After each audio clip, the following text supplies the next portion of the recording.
necessarily increasing the quantities.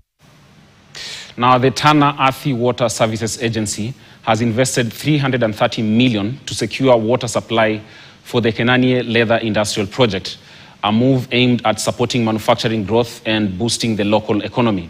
According to Chief Executive Officer of Tana Athi Water Services Agency, Sami Naporos, initial water demands is estimated to 2,323 cubic meters per day, which will serve the first 6 leather factories, as well as approximately 2,750 workers.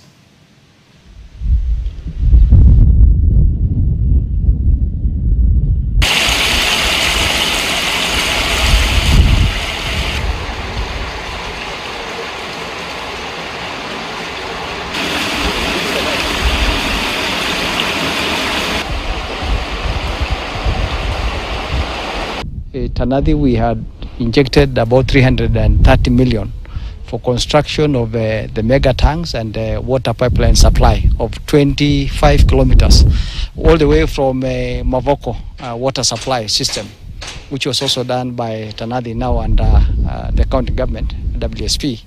And the project is 100% complete. The team has actually done test runs and ensure that there is adequate water supply. Well, that leather story does it for Business at 1, but I'll hand you over back to Ndu, who is leading this bulletin, to finalize with sports.